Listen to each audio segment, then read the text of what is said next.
Doctor, என் கை காலில் நல்லா குண்டு குண்டா வர்றதுக்கு உங்கள்கிட்ட ஒரு மாத்திரை கேட்டிருந்தேனே, இப்போ இருக்கா இல்லையா? இருக்கு இருக்கு, இரு போய் கொண்டு வரேன். அவர் வர வரைக்கும் நாம கொஞ்ச நேரம் டாக்டரா வேலை பார்ப்போம். என்னது இது? என்னமோ வயர் வயரா இருக்கு. எதுவும் பாட்டு கேட்குற ஹெட்செட்டோ? எவனோ வரானே.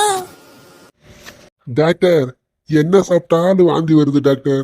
என்ன சாப்பிட்டா வாந்தி வரதானியா செய்யும்? நீ என்ன சாப்பிடாமலே உனக்கு வாந்தி வராது. அது இல்ல டாக்டர், எது சாப்பிட்டாலும் வாந்தி வருதுன்னு சொன்னேன். எது சாப்பிட்டாலும் வாந்தி வருதுக்கு நீ என்ன கன்சீவாவா இருக்க? போயா. ஐயோ டாக்டர், நான் அதை சொல்லல. தண்ணி குடிச்சா கூட வாந்தி வருது டாக்டர். ராவா குடிச்சிருப்ப, அப்புறம் வாந்தி வராம என்ன பண்ணும்? அடுத்த தடவை குடிக்கும் போது தண்ணி மிக்ஸ் பண்ணியோ இல்லைன்னா சோடா மிக்ஸ் பண்ணியோ குடி. அப்பதான் உனக்கு வாந்தி வராம இருக்கும். இனி நான் செத்தாலும் ஆஸ்பத்திரி பக்கமே வரமாட்டேன்டா. செத்தா யாராச்சும் ஆஸ்பத்திரி வருவாங்களா? சுடுகாட்டுக்கு தயா போகணும்.